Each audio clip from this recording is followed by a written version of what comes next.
세 명의 할머니들이 자식 자랑을 시작하셨습니다. 팔불출들이죠. 자식 자랑은 뭐 팔불출이라고 그러는데, 한 할머니가 아주 거창하게 말씀을 합니다. 우리 아들은 교회 목사라오. 남들이 우리 아들더러 오 고기 한 분 뭐 그런다오. 목사님인 것을 자랑했어요. 그랬더니 두 번째 할머니가 우리 아들은 교황이지라.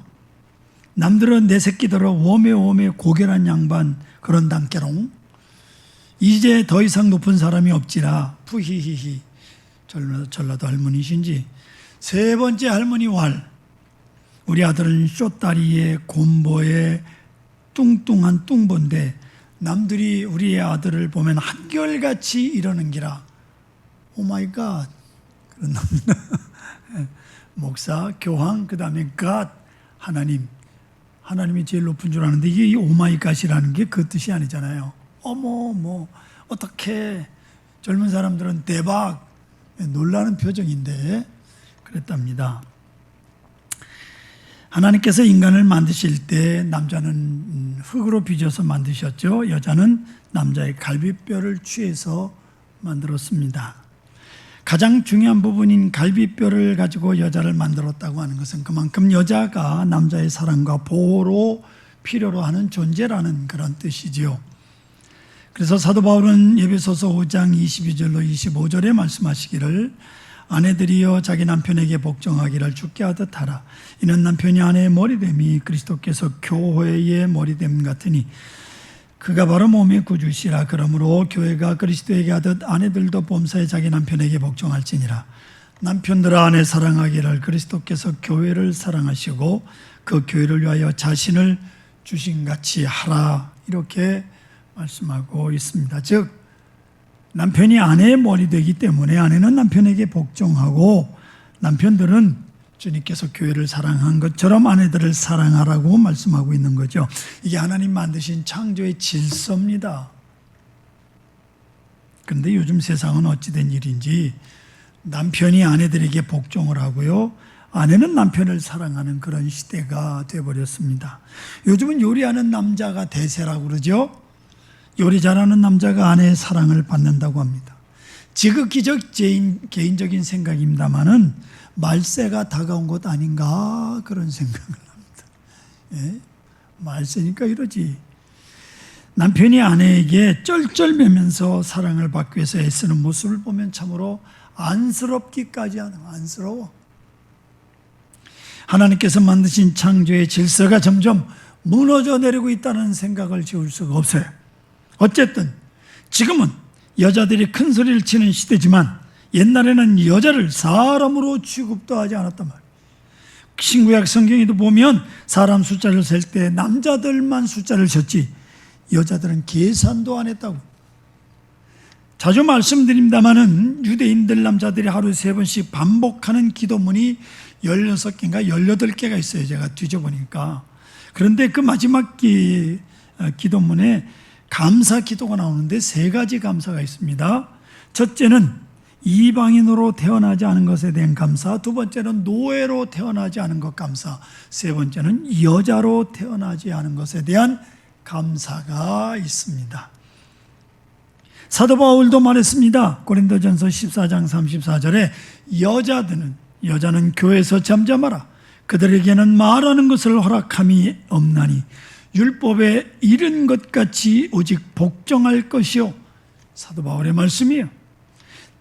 제가 이 성경을 읽으면서 남자들이 이렇게 좋은 시대가 있었구나 그런 생각을 했습니다. 옛날이지요. 또한 그리스 철학자 아리스토텔레스는 이런 말을 합니다.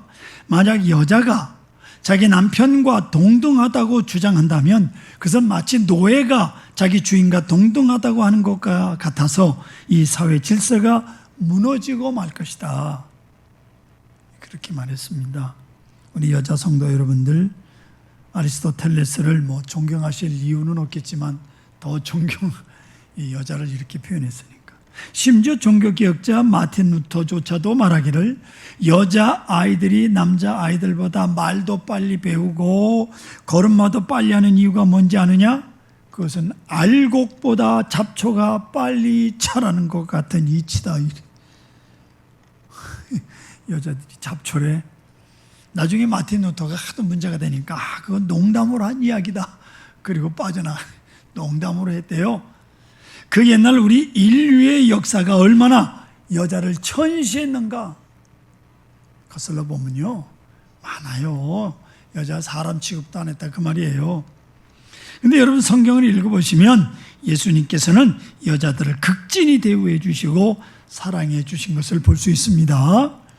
예수님 당시 팔레스틴 지역은요 극심한 경제 공황의 시대였어요. 많은 사람들이 먹고 사는 문제 때문에 걱정을 하던 시대. 그래서 예수님께서 오병이의 기적을 일으킬 때 사람들이 먹고 사는 거 걱정이 없으니까 예수님을 왕으로 세우자고. 보리떡 5개 물고기 2마리로 5,000명을 먹는데 뭐가 걱정이냐. 예수님 왕만 되면 우리 먹고 사는 거 걱정 없겠다 그랬다 그 말이에요. 이런 상황 속에서 남편이나 자식이 없는 여자들은요 더욱 살기가 힘들었어요. 그래서 여자들이 생계를 위해서 몸을 팔거나 죄를 짓거나 해서 생계를 이어가는 거예요. 그렇기 때문에 예수님께서는 이 여자들을 더욱 불쌍히 여기시고 더 많은 은혜를 베풀어 주셨던 겁니다. 마태복음 1장에 보시면 거기에 기록된 예수님의 족보가 있는데 남자들 아브라함이 이삭을 낳고 이삭이 야곱을 낳고 남자들이 난 걸로 또 있어요. 그런데 여자들 이름이 5명 나오는데 그 족보에 예수님의 어머니 마리아를 제외하고 나머지 4여자는요 아주 비정상적인 가정생활을 했던 여자들입니다. 먼저 다말이라는 여자를 볼까요? 자기 남편이 죽었어요. 이 유대인들은요 남편이 죽으면 형이 있든지 남동생이 있든지 그 여자와 더불어서 아이를 낳게 하는 게 유대인들의 그 전통인데 아버지가 안 줘요.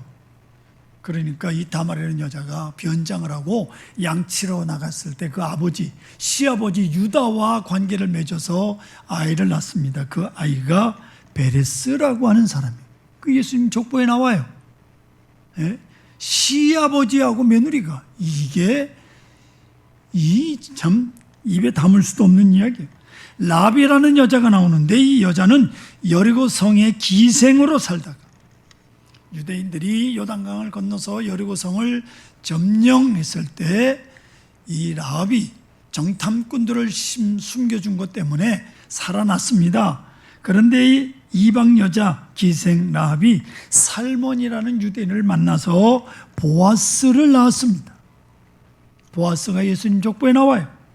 그리고 루시라는 여자가 모압 여자인데 나옴이라는 여자가 아들 둘을 데리고 남편과 함께 흉년이 들어서 모압으로 내려갔는데 남편이 죽고 며느리들을 얻었는데 아들들이 다 죽었어요. 과부만 3이 남았어. 모압 여자 하나는 자기 고향으로 돌아갔는데 이 루시라고 하는 여자는 시어머니 나오미를 쫓아서 유대 땅으로 돌아옵니다. 이 롯이 나이 많은 보아스와 재혼을 해서 다윗의 할아버지 오벳을 낳은 여자입니다. 이방 여자예요. 밧세바라고 하는 여자는 우리아의 아내였습니다. 근데 다윗이 우리아를 전쟁터에 보내서 죽게 한 다음에 밧세바가 다윗의 아내가 돼서 솔로몬을 낳았습니다. 참 이상하다는 생각이 여러분 안 드십니까? 왜 평범하게 살았던 여자들은 예수님 족보에서 다 빠지고 비정상적인 가정생활을 했던 여자들 전부가 예수님 족보에 올라와 있느냐 그 말이에요. 아브라함의 아내 사라, 이삭의 아내 리브가 이런 훌륭한 믿음을 가졌던 여자들은 다 빠지고 천한 신분을 가졌던 이방인, 손가락질 받는 기생, 남편을 죽게 만든 여자, 왜 이런 여자들만 예수님 족보에 올라가 있느냐 그 말이에요. 그리고 예수님께서는 이런 가문에서 태어나신 것일까요? 그 해답이 마태복음 1장 1절에 나오는데 아브람과 다윗의 자손 예수 그리스도의 세계 혹은 게보라 이렇게 성경이 말씀하고 있습니다. 옛날 성경에는 세계라 그랬는데 지금 쓰는 우리 개역개정에는 게보라 그렇게 돼 있어요. 근데 예수 그리스도의 게보라는 무슨 말이냐면 바로 오늘날 교회를 가리키는 말입니다. 교회, 하나님의 나라, 예수 그리스도께서 왕노릇 하시는 나라, 바로 교회를 가리키는 거예요. 교회는 예수 그리스도가 주인이십니다. 목사도 장로도 아니에요. 그래서 교회는 본질적으로 의인들이 모이는 것이 아니라 철저하게 죄인들이 모이는 거예요. 세상에서 소외당하고 손가락질당하고 업신여김을 받는 사람들, 그리고 무서운 죄로 인하여 인생의 소망을 찾지 못하고 번민하며 고통받는 사람들이 모이는 것이 교회예요. 바로 그 교회인 주인 되시는 예수님께서 죄인인 여자들을 조상으로 해서 이 땅에 태어나신 거예요. 그러므로 그리고 이 땅에 계시는 동안 세상에서 천대받은 죄 많은 여인들을 불쌍히 여기시고 사랑해 주시고 구원해 주셨습니다. 할렐루야. 그리고 오늘 본문 말씀도 역시 한 사람의 죄 많은 여인을 찾아가시는 발걸음으로 시작을 하고 있습니다. 예수님께서 유대를 떠나 갈릴리 향해 가시다가 중간에 사마리아 지역으로 들어가셨어요. 당시 유대인들은 유대에서 갈릴리로 갈 때 그 중간에 있는 사마리아를 거치지 않고 항상 멀리 돌아서 갔습니다. 화면을 보실까요? 이렇게 되어 있습니다. 자, 맨 밑에 보시면 그게 유대예요. 베들레헴, 예루살렘이 있는 유대 지역입니다. 그리고 중간에 사마리아가 있어요. 사마리아가 북이스라엘의 수도입니다. 그리고 그 위에 갈릴리 호수와 여러분 잘 아는 갈릴리가 있습니다. 갈릴리, 가버나움, 가나, 이게 다 위쪽에 있어요. 자, 이렇게 되어 있습니다. 근데 사마리아를 지나는 것이 자기를 더럽히는 것이라고 생각했기 때문에 유다의 사람들이 갈릴리를 가려면 저 노란 줄인가요? 빨간 줄인가요? 이렇게 빙 돌아서 요단강을 건너서 한 바퀴 돌아가지고 또 다시 요단강을 건너서 갈릴리로 들어갔다 그 말이에요. 꽃장 가면 가까운데 빙글빙글 돌아서 저렇게 멀리 저 밑에 유다에서 갈릴리 지역까지 갔다 그 말이에요. 이렇게 유대인들 밑에 유다에 있는 사람들이 사마리아 사람들을 미워하고 빙 돌아가는 데에는 아픈 역사적 배경이 담겨져 있습니다. 솔로몬이 죽은 후에 이스라엘은 북이스라엘과 남유다 왕국으로 갈라졌습니다. 북이스라엘은 주전 722년 아수르라고 하는 나라에 멸망을 당하고 남쪽 유다는 주전 586년에 바벨론에 의해서 멸망을 당하고 바벨론의 포로로 잡혀갑니다. BC라고 하는 것은 숫자가 많을수록 예수님과 멀어지는 거예요. 그러니까 722년 북쪽은 예수님 태어난 때보다 722년 전에 아수르에 망했어요. 근데 아수르는 멸망을 시켰지만 그냥 내버려 둔 것 같아. 근데 150년 뒤에 남쪽 유다가 멸망을 했는데 이 바벨론 사람들이 포로로 많은 사람들을 포로로 끌고 갔어요. 이제 북쪽 이스라엘을 점령한 아수르는 포로로 잡아가진 않지만 이스라엘의 민족성을 말살시키기 위한 방법으로 약 3만 명의 이스라엘 사람들을 아수르에다가 이주를 시키고 아수르 사람 3만 명을 데려다가 사마리아 지역에다가 이주를 시켜서 혼혈 민족을 만들어 버렸어요. 섞어버렸어요. 이때 북이스라엘 왕국의 수도가 사마리아예요. 자, 남쪽 유다는 바벨론에게 멸망을 당한 후에 포로가 돼서 잡혀갔다가 70년 만에 돌아온 후에 에스라와 느헤미야가 바벨론 포로에서 돌아와서 유다 백성을 이끌고 예루살렘 성전을 재건을 하려고 할 때 이 사마리아 사람들도 우리도 유대인이니까 거기에 참여하게 해라. 돈도 내고 이렇게 그 사람도 가서 일도 도와주겠다. 하지만 유다 사람들이 이를 거절합니다. 사마리아 사람들은 이미 아수르와 섞여서 사람 취급을 안 해. 그러니까 사마리아 사람들이 거꾸로 성전 재건을 방해를 해요. 이 성경에 나타나 있습니다. 에스라 느헤미야를 보시면 나와요.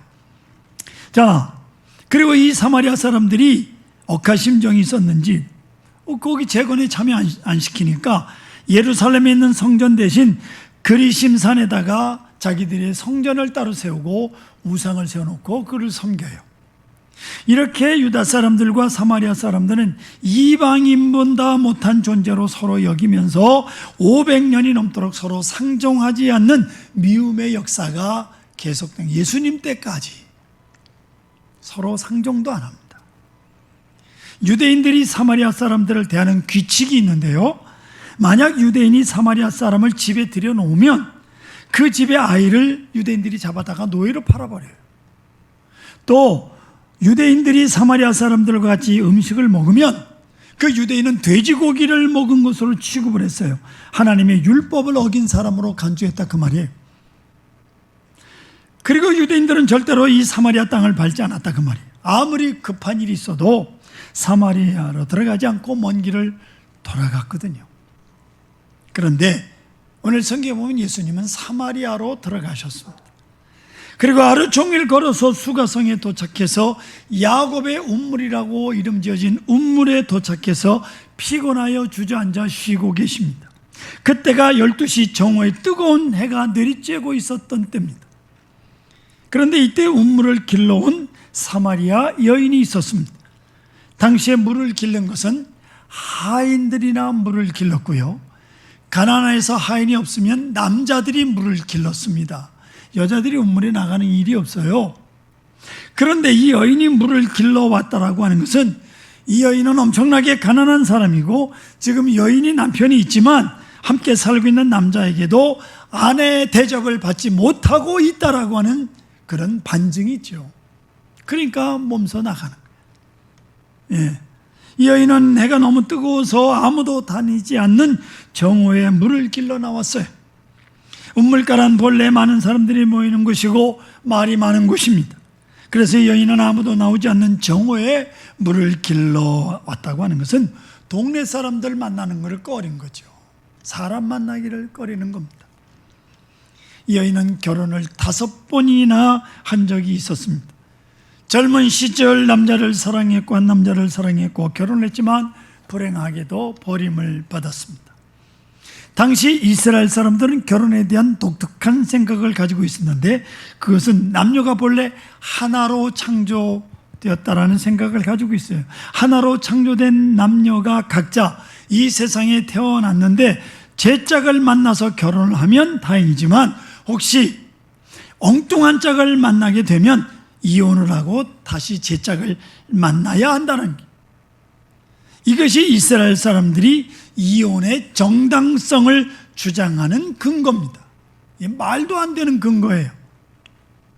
그런데 제가 이 설교를 준비하면서 부야가 뭔지 아세요? 이 속에서부터 이렇게 은근히 화가 치밀어 오르는 겁니다. 남자지만. 그런데요, 이혼을 요구할 권리가 남자에게만 있다는 거예요. 제가 얼마나 여자들을 사랑하는지 아시죠? 제가 남자지만. 우리 아이들이 결혼하기 전엔 저희 집에 여자만 셋이 있었습니다. 남자는 저 혼자고요. 남편은 어떤 이유에서든지 또는 이유가 없어도요, 여자에게 이혼을 요구할 수 있다는 거예요. 예를 들면 아내가 정성스럽게 밥상을 차려가지고 왔는데 그게 마음에 들지 않다고 이혼을 요구할 수 있다는 거예요. 뭐그 말든지 어떻게 그걸 이혼을 요구해. 또 남편이 좋아하는 반찬을 버렸다, 그 이혼의 조건이라는 거예요. 아니 생각해 보세요. 더운 지방이잖아요. 그 남편이 아무리 좋아해도 다음에 먹으려면 보관할 데가 없는 거예요. 이거 상하면 안 되니까 남편 생각해서 버렸는데 그게 이혼의 조건이 됩니까? 이 남자들이 이렇게 정해놓고 그렇다고 짓 하는 거예요. 또 남편이요, 아내보다 더 매력적인 여자를 발견했을 때에도 이혼을 요구할 수 있대. 이런, 어떤 경우에도 남편이 이혼장을 써주면 그것으로 이혼이 성립된, 예수님 당시 유대인 남자들이.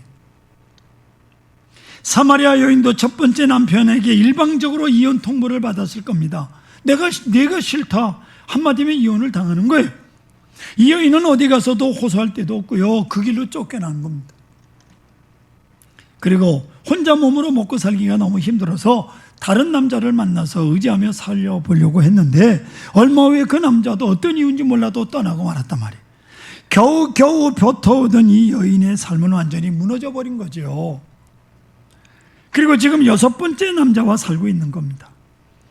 만나는 사람마다 이 여인을 손가락질하고 지나갑니다.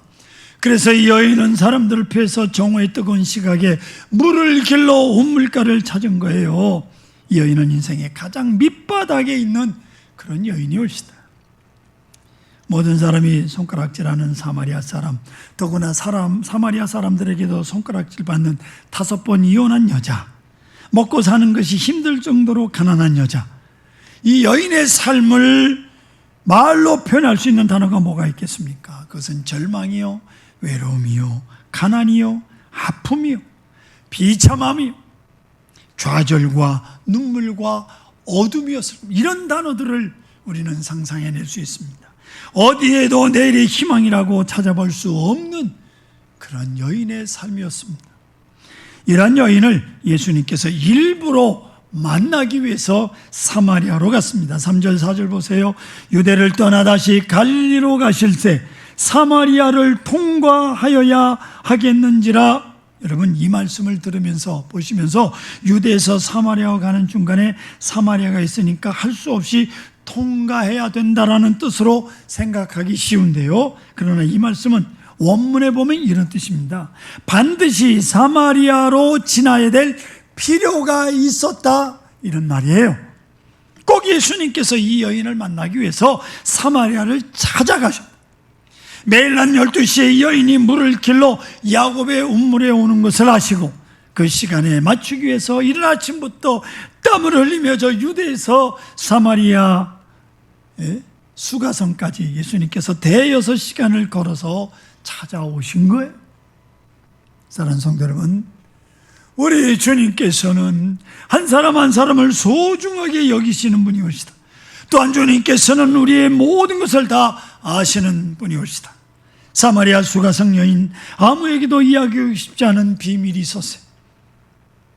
자신의 아픈 상처가 있고 수치심이 있고, 그러나 주님께서는 처음부터 다 알고 계셨어요. 그리고 이 여인에게 말을 걸어오셨다, 그 말이에요.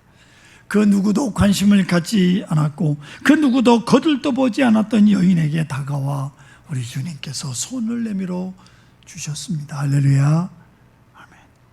그렇습니다. 오늘 우리 모두 역시 수가성의 여인처럼 각자만이 가지고 있는 고통이 있습니다. 수치도 있고요, 아픈 상처가 있습니다, 외로움이 있고요, 눈물이 있습니다, 경제적인 어려움도 있을 것입니다. 나 스스로 비참하다고 느껴질 때는 없습니까? 있을 거예요.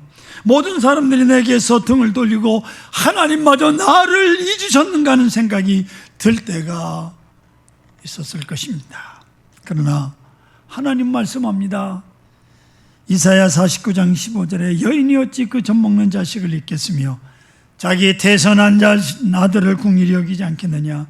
그들은 혹시 잊을지라도 나는 너를 잊지 아니할 것이라고 말씀하고 있습니다. 여러분, 자식이 장성해서 나이가 50이 되고 60이 돼도요, 80, 90 된 어머니나 아버지 눈에는 그 아들이 여전히 아이로 보인다는 거예요. 옛날 황수관 박사가 자기가 50이 넘었는데 80이 넘으신 아버지인지 어머니가 기차표, 전철표를 끊으면서 어른표 하나 하고 아이표 하나 달라고 그랬대요. 그게 어머니들의 마음이고 부모님들의 마음 아닙니까? 보고 있으면서도 그 자식을 여전히 어린 자녀로 보이고요, 그 자식을 하루도 잊지 못합니다. 더욱이 젖먹는 자식은 꿈에도 잊을 수가 없죠. 보고 있으면서도 보고 싶은 것이 젖먹는 자식이라고요.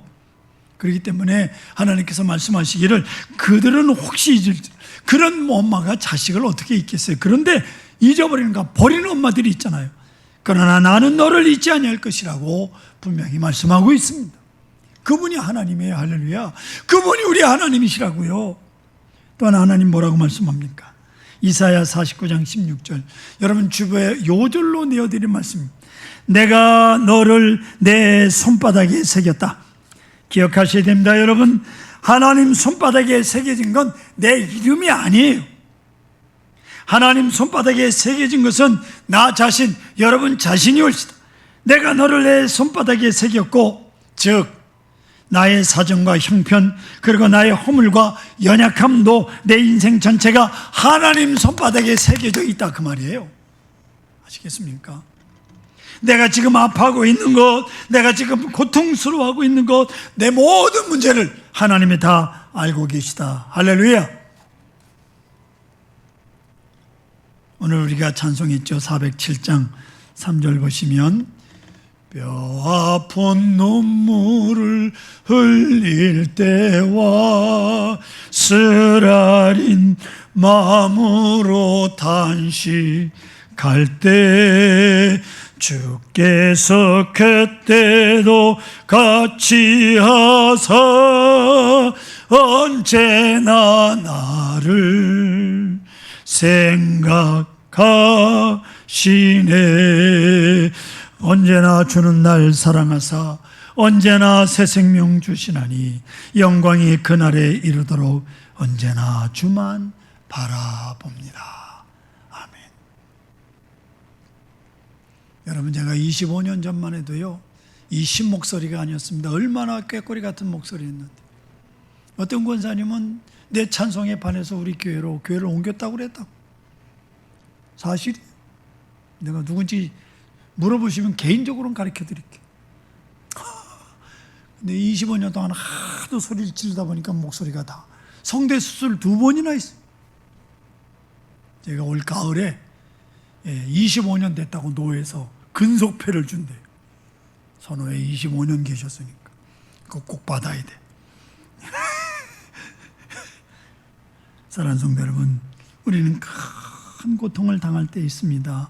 하나님께서 날 잊으셨나라고 생각하지만 하나님께서는 교회에 고개를 저으시면서 아니다, 나는 너를 결코 잊지 않았다고 말씀합니다. 뼈아픈 눈물을 흘릴 때, 쓰라린 마음으로 단식할 때 여러분 모든 것을 주님 앞에 내려놓으세요. 주님께서 위로해 주시고 새로운 소망으로 채워주실 걸 믿습니다. 아멘. 여러분, 1-2살 먹은 어린아이들 보세요. 엄마가 있을 땐 잘 놀다가도 엄마가 잠깐 화장실에 가거나 자리를 잠깐 비우면 엄마가 눈에 보이지 않으면 난리가 나잖아요. 엄마를 잃어버렸다고 난리법석을 떨며 웁니다. 이 아이의 심리 상태는 뭐냐? 엄마를 잃어버렸다라고 하는 고독이 있을 것이고, 낯선 사람들 사이에 버려졌다라고 하는 두려움이 있을 것이고, 확실히는 모르지만 이제 엄마가 없으면 난 무엇을 먹고 사나 하는 걱정이 있을 거 아니에요. 왜? 지금까지 엄마가 다 먹을 거 책임져 주셨는데.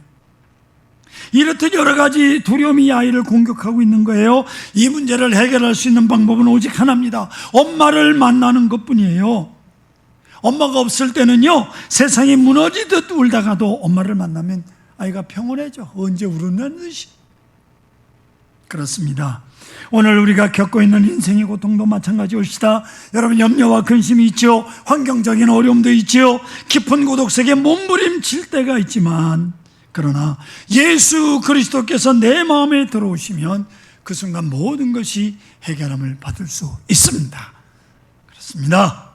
지금 이 세상의 무엇으로도 채울 수 없었던 내 마음의 그 공허한 자리, 그 자리에 주님께서 주시는 놀라운 평안과 기쁨이, 새로운 소망이 샘솟듯 솟아나게 되는 거예요. 주님이 내 마음속에 들어오시면. 그래서 예수님 뭐라고 말씀하시느냐? 본문 14절 보세요. 내가 주는 물을 마시는 자는 영원히 목마르지 아니하리니 내가 주는 물은 그 속에서 영생하도록 솟아나는 샘물이 되리라. 사랑하는 성도 여러분, 오늘 우리는 코로나로 인하여 무너진 일상의 삶의 무기들로 인하여 얼마나 힘든 시간들을 보내고 계십니까?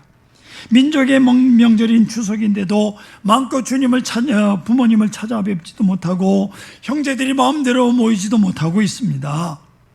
우리의 삶이 수가성 여인처럼 외롭고 고독하고 앞날의 소망이 불투명하게 느껴지는 상황, 이럴 때일수록 우리는 주님을 간절히 찾고 그 주님을 만나야 합니다. 아멘. 그 주님 찾고 만나야 돼. 진정 주님을 만나야 영원히 목마르지 않는 샘물이 우리 심령 속에 넘치게 될 줄로 믿습니다.